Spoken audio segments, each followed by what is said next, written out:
നമസ്കാരം. ഈ കഴിഞ്ഞ 10 വർഷങ്ങൾ പോലീസുകാരെ സംബന്ധിച്ചിടത്തോളം ഒരുപക്ഷെ ഓർക്കാൻ ഇഷ്ടപ്പെടാത്ത വർഷങ്ങളാണ്. കാരണം പോലീസിനെ വെറും രാജകിങ്കരന്മാരെ പോലെ ആക്കി പ്രവർത്തിച്ച ഒരു സർക്കാരായിരുന്നു ഇവിടെ 2016 മുതൽ 2026 വരെ നിലവിലുണ്ടായിരുന്നത്. പ്രത്യേകിച്ചും പി ശശി പിണറായി വിജയൻ്റെ പൊളിറ്റിക്കൽ സെക്രട്ടറിയായി വന്നതിനു ശേഷമാണ് പോലീസ് സേന ഇത്രയധികം അധപതിച്ചത്. ഒരു ഊച്ചാളി ബ്രാഞ്ച് സെക്രട്ടറി പറഞ്ഞാൽ പോലും അനുസരിക്കേണ്ട ഒരു ഗതികേടിൽ പോലീസുകാർ എത്തി നിൽക്കുന്നത് പലപ്പോഴും കാണേണ്ടി വന്നിട്ടുണ്ട്.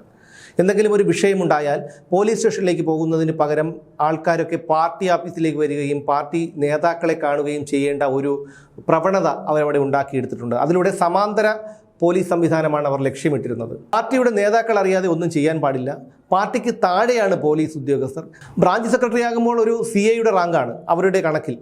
ഇനി ഏരിയ സെക്രട്ടറിയിലേക്ക് എത്തുമ്പോൾ അത് DYSP റാങ്കിലേക്ക് എത്തും. അതിന് മുകളിലേക്ക് വരുമ്പോൾ DGP പോലും താഴെയായി പോകും. ആ ഒരു അവസ്ഥയിൽ ആ ഒരു ചിന്തയാണ് അവർക്ക്. പോലീസൊക്കെ തങ്ങളുടെ അടിമകളാണ്, തങ്ങളുടെ പാർട്ടിയാണ് ഭരിക്കുന്നത് എന്നൊക്കെയുള്ള ഒരു ധാരണയാണ് അവർക്ക്. പോലീസിനോട് വെല്ലുവിളിക്കാൻ പോലും, പൊതുജന മധ്യത്തിൽ പോലീസുകാരെ വെല്ലുവിളിക്കാൻ പോലും ഇവർക്ക് യാതൊരു മടിയുമില്ലാതിരുന്നൊരു കാലമാണ് കടന്നുപോയത്. കഴിഞ്ഞ 1.5 വർഷങ്ങൾക്ക് മുൻപാണ് ചാലക്കുടിയിൽ നിധിൻ പുല്ലൻ എന്ന് പറയുന്ന SFI ക്രിമിനൽ അവിടെ പൊതുനിരത്തിലിട്ട് പോലീസ് വാഹനം തല്ലി തകർത്തത് നമുക്കൊരിക്കലും ചിന്തിക്കാൻ കഴിയുമോ? സിനിമയിൽ പോലും നമ്മളൊരു പക്ഷേ ഇത്തരം ഒരു രംഗം കണ്ടിട്ടുണ്ടാവില്ല. ഈ ക്രിമിനലിനെ പിന്നീട് CPM-കാർ വന്നാണ് ബലമായി മോചിപ്പിച്ചു കൊണ്ടുപോയത്. ഇതിനെതിരെ അവിടെ ഒരു പ്രതിഷേധം നടന്നു. ആ പ്രതിഷേധത്തിലാണ് ഹസൻ മുബാറക്ക് എന്ന് പറയുന്ന ഒരു SFI-കാരൻ പോലീസിനെ SIയെ പരസ്യമായി വെല്ലുവിളിച്ചത്, കൊലവിളി പ്രസംഗം നടത്തിയത്.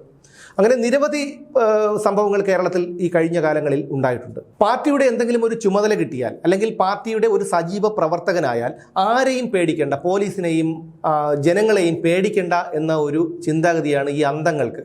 അങ്ങനെ പോലീസും ഇപ്പോൾ എന്തായാലും നിലപാട് മാറ്റി തുടങ്ങിയിട്ടുണ്ട്. കഴിഞ്ഞ 10 വർഷം അവരെ സംബന്ധിച്ചിടത്തോളം വളരെ സമ്മർദ്ദം നിറഞ്ഞ ഒരു കാലഘട്ടമായിരുന്നു. പക്ഷേ ഭരണമാറ്റം ഉണ്ടാകും എന്നുറപ്പായതോടെ പോലീസ് ഇപ്പോൾ നിഷ്പക്ഷമായി പ്രവർത്തിക്കാൻ തുടങ്ങിയിട്ടുണ്ട്. പല CPM നേതാക്കളെയും അന്തം കമ്മികളെയും ഒക്കെ അവർ വേണ്ട രീതിയിലൊക്കെ കാണാൻ തുടങ്ങിയിട്ടുണ്ട് എന്നാണ് പുറത്തു വരുന്നൊരു വിവരം. SIയെ ആക്രമിച്ച കേസിലെ പ്രതികളായ CPM ലോക്കൽ കമ്മിറ്റി സെക്രട്ടറിയെയും പ്രവർത്തകനെയും ഇന്നലെ കോടതി റിമാൻഡ് ചെയ്തിട്ടുണ്ട്. ഈ കേസിലെ 1-ാം പ്രതി CPM വെള്ളറട ലോക്കൽ കമ്മിറ്റി സെക്രട്ടറിയായ ഗൗരി വിലാസത്തിൽ നെല്ലിശ്ശേരി പ്രദീപ് എന്ന് പറയുന്ന ഒരു അന്തമാണ്.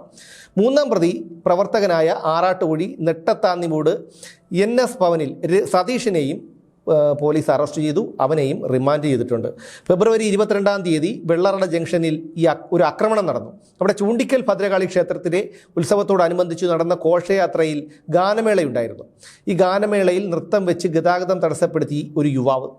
ഈ യുവാവിനെ നിയന്ത്രിക്കുന്നതിനിടയിലാണ് 3-അംഗ സംഘം SI അഭിജിത്തിനെ ആക്രമിച്ചത്. അപ്പോൾ അറിയാമല്ലോ ഈ ഒരു യുവാവ് ഏത് പാർട്ടിക്കാരനായിരിക്കുമെന്നുള്ള കാര്യം അറിയാമല്ലോ. അപ്പോൾ ഇത്തരത്തിൽ ഒരു ഗതാഗത തടസ്സം ഉണ്ടാക്കിയപ്പോഴാണ് അവിടെ ക്രമസമാധാന ചുമതലയുണ്ടായിരുന്ന SI ഇടപെട്ടത്. പക്ഷേ അത് ഈ പറയുന്ന അന്തം നേതാക്കൾക്ക് ഇഷ്ടപ്പെട്ടില്ല. അവർ പോലീസിനെ ആക്രമിച്ചു, SI അഭിജിത്തിനെ ആക്രമിച്ചു. ഈ 3 പേരുടെ മർദ്ദനത്തിനിരയായ, ആക്രമണത്തിനിരയായ SI അഭിജിത്ത് അവിടെ വെള്ളറട പ്രാഥമികാരോഗ്യ കേന്ദ്രത്തിൽ ചികിത്സിക്കാനെത്തി. അവിടെയും ഈ അന്തങ്ങൾ പിന്തുടർന്നെത്തി അദ്ദേഹത്തെ ഭീഷണിപ്പെടുത്തി, അവിടെ ഭീകരാന്തരീക്ഷം സൃഷ്ടിച്ചു. അന്ന് അദ്ദേഹം നിസ്സഹായനായിരുന്നു. കാരണം തെരഞ്ഞെടുപ്പ് അടുത്ത് വരികയാണ്, ഭരണം അപ്പോഴും അവരുടെ കയ്യിലാണ്. തെരഞ്ഞെടുപ്പ് പെരുമാറ്റച്ചട്ടം നിലവിൽ വന്നിട്ടില്ല. ഏതെങ്കിലും ഒരു ഊച്ചാളി കമ്പി നേതാവ് വിളിച്ചു പറഞ്ഞാൽ ആ SIയുടെ കാര്യം അവതാളത്തിലാകും. അതുകൊണ്ട് അദ്ദേഹത്തിനൊക്കെ ഒരു പരിധി കഴിഞ്ഞ് പ്രതികരിക്കാൻ കഴിയില്ല. പക്ഷെ മർദ്ദനമേറ്റ് അദ്ദേഹം ആശുപത്രിയിൽ എത്തിയപ്പോൾ പോലും അവിടെ പിന്തുടർന്നെത്തി കൊലവിളി നടത്തുകയായിരുന്നു ഈ കമ്മികൾ. പിന്നീട് അദ്ദേഹം പാറശാല ആശുപത്രിയിൽ ചികിത്സയ്ക്കായി പോയി. അഭിജിത്ത് ചികിത്സ കഴിഞ്ഞ് ജോലിക്ക് എത്തിയെങ്കിലും തിരഞ്ഞെടുപ്പുമായി ബന്ധപ്പെട്ട് സ്ഥലം മാറിപ്പോയി. 2-ാം പ്രതി കിളിയൂർ പാണ്ടിമാമൂട് റോഡരികത്ത് വീട്ടിൽ ശ്യാം എന്ന് പറയുന്ന അന്തത്തിനെ നേരത്തെ തന്നെ അറസ്റ്റ് ചെയ്തിരുന്നു. അവനെ റിമാൻഡും ചെയ്തു. മുൻകൂർ ജാമ്യത്തിനായി ഇപ്പോൾ പിടിയിലായ ഈ പ്രദീപും സതീഷും ഹൈക്കോടതിയെ സമീപിച്ചു. പക്ഷേ ഹൈക്കോടതിയും ഇത് തള്ളി. അതോടുകൂടി അന്വേഷണ ഉദ്യോഗസ്ഥന് മുന്നിൽ ഹാജരായി. ഇവന്മാരെ പോലീസ് പൊക്കിയെടുത്ത് അകത്തിട്ടു. ഇപ്പോൾ റിമാൻഡിലാണ് ഈ പറയുന്ന ബ്രാഞ്ച് സെക്രട്ടറി. ഇവന്മാരുടെ ഈ അഹങ്കാരം ഉണ്ടല്ലോ, ഇതൊരു വല്ലാത്ത തരം അഹങ്കാരമാണ്. 33 കൊല്ലം പശ്ചിമ ബംഗാളിലും ഇവന്മാർ ഇത് തന്നെയാണ് ചെയ്തിരുന്നത്. കാരണം അവരുടെ എല്ലാ ഗുണ്ടാ പ്രവർത്തനങ്ങൾക്കും, എല്ലാ നിയമവിരുദ്ധ പ്രവർത്തനങ്ങൾക്കും, പെണ്ണുപിടിക്കും ഒക്കെ കൂട്ടായി ഈ ഒരു പാർട്ടിയുണ്ട്. അതുകൊണ്ടാണ് ഈ പാർട്ടിയിൽ മാത്രം ഇത്തരത്തിലുള്ള ക്രിമിനലുകൾ ചേക്കേറുന്നത്. ബാക്കിയുള്ള ഏതെങ്കിലും രാഷ്ട്രീയ പാർട്ടിക്കാർ പോലീസിനെ ആക്രമിക്കാൻ മുതിർന്നിട്ടുണ്ടോ? ആരെങ്കിലും കൂടുതൽ കുറ്റകൃത്യങ്ങളിൽ പ്രതിയാകുന്നുണ്ടോ? ഇല്ല. ഈ ചുക്കില്ലാത്ത കഷായം ഇല്ല എന്ന് പറയുന്നത് പോലെ ഏതൊരു കുറ്റകൃത്യത്തിന് പിന്നിലും ഏതെങ്കിലും ഒരു അന്തം കമ്മിയുടെ ഒരു കൈ അവിടെ ഉണ്ടായിരിക്കും എന്നുള്ളതാണ്. എന്തായാലും ഭരണമാറ്റം ഉറപ്പായതോടുകൂടി ഇവന്മാരുടെ കഷ്ടകാലവും തുടങ്ങി എന്ന് വേണം നമുക്ക് അനുമാനിക്കാൻ. ഇനി എന്തായാലും പോലീസിന് ആർജവത്തോടുകൂടി നീതിപൂർവ്വം ജോലി ചെയ്യാൻ കഴിയും. ഈ അന്തം കമ്മികളെ മൈൻഡ് ചെയ്യേണ്ട ഒരു കാര്യവുമില്ല. ഇനി കോൺഗ്രസ് ആണ് അധികാരത്തിൽ, UDF ആണ് അധികാരത്തിൽ വരുന്നതെങ്കിൽ അവരൊന്നും ഒരിക്കലും ഇത്തരത്തിലുള്ള ഒരു ഇടപെടലോ അല്ലെങ്കിൽ ഇത്തരത്തിലുള്ള അക്രമമോ ഒന്നും നടത്താറില്ല. ആ അക്രമം എപ്പോഴും നടത്തുന്നത് ഈ CPM-കാരും DYFI-കാരും ഒക്കെയാണ്. എന്തായാലും അവരുടെ ആ ഒരു കഷ്ടകാലം തുടങ്ങിയിരിക്കുന്നു എന്ന് വേണം നമുക്ക് അനുമാനിക്കാൻ.